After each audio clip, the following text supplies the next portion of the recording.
Bonjour peuple de Dieu, bienvenue à l'émission Questions-Réponses. J'ai devant moi Papa Collins, qui est le président du CP de l'église EAE Marrakech. Bonjour Papa Collins. Bonjour ma sœur Pierrette et bonjour aussi au peuple de Dieu. Comment allez-vous? Je vais très bien par la grâce de Dieu. La famille, la semaine, tout va bien?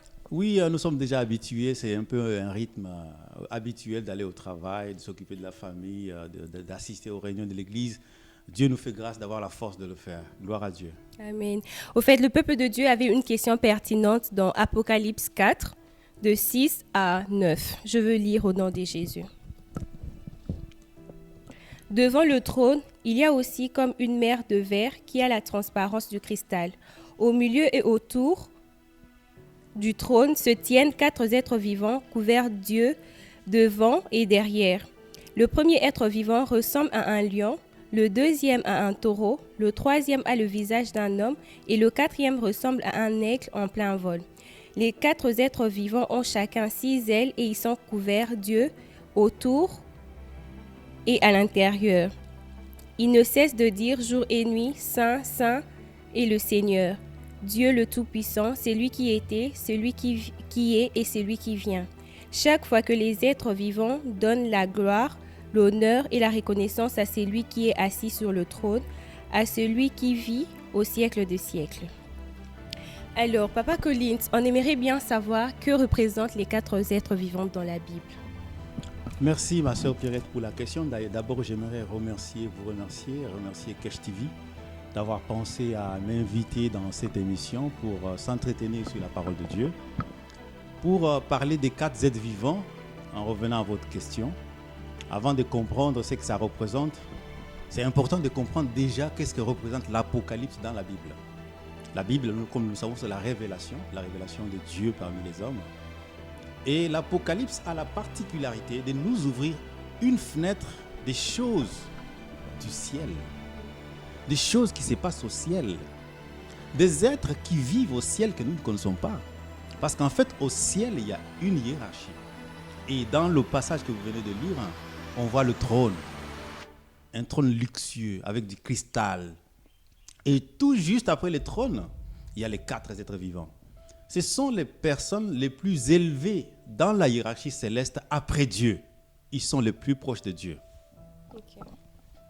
Et nous voyons que dans le verset, dans Apocalypse 4, 6, nous voyons là, on a écrit les 4 êtres vivants couverts d'yeux devant et derrière. On voulait savoir pourquoi devant et derrière. C'est une très bonne question en fait, parce que nous les hommes, nous avons que des yeux et là on voit une fenêtre ouverte sur le ciel et dans le ciel nous voyons des êtres qui ont des yeux dedans et dehors et partout. C'est comme je le disais, ce sont dans la hiérarchie céleste des êtres qui sont les plus proches de Dieu, les plus élevés en hiérarchie après Dieu et qui partagent avec Dieu certains attributs, notamment les yeux. À quoi ça sert? Si ce n'est pour voir, pour connaître. Et donc ces êtres vivants partagent avec Dieu cet attribut de l'omniscience. Je ne dirais pas omniscience comme Dieu, c'est-à-dire je ne dirais pas qu'ils connaissent tout comme Dieu. Mais ce qui est sûr, c'est qu'ils connaissent plus que nous, les hommes, plus que tous les anges au ciel. En tout cas, ils partagent cette qualité de Dieu en tant qu'être couvert des yeux, dedans, dehors et partout. Tout à l'heure, vous avez dit, Papa Collins, que les êtres vivants, les 4 êtres vivants, connaissent beaucoup plus que les hommes. Alors, qu'en est-il de l'ange Gabriel qui apporte le message dans l'Église? Voilà, l'ange Gabriel, comme vous l'avez dit, c'est l'ange Gabriel. Ce n'est pas un archange déjà. Enfin, il est un archange, oui. Il est parmi les anges supérieurs. Qu'est-ce qu'il représente? Oui, c'est un messager. C'est lui qui apporte le message. Et je me souviens que c'est lui qui avait vu Marie pour dire vous serez enceinte, vous aurez un enfant. Gabriel reçoit des messages. Il reçoit des paroles ponctuelles. Et il est chargé d'apporter ces messages et ces paroles ponctuelles à l'Église. Et c'est ce qu'il fait. Et quand il vient révéler une révélation pour dire Jésus, l'enfant qui va naître, vous l'appellerez Jésus, c'est tout ce qu'il a reçu. Il n'est pas omniscient. L'ange Gabriel n'est pas omniscient. C'est vrai qu'il connaît beaucoup de choses parce qu'il vit au ciel, mais il n'est pas omniscient. Voilà la différence. Ok.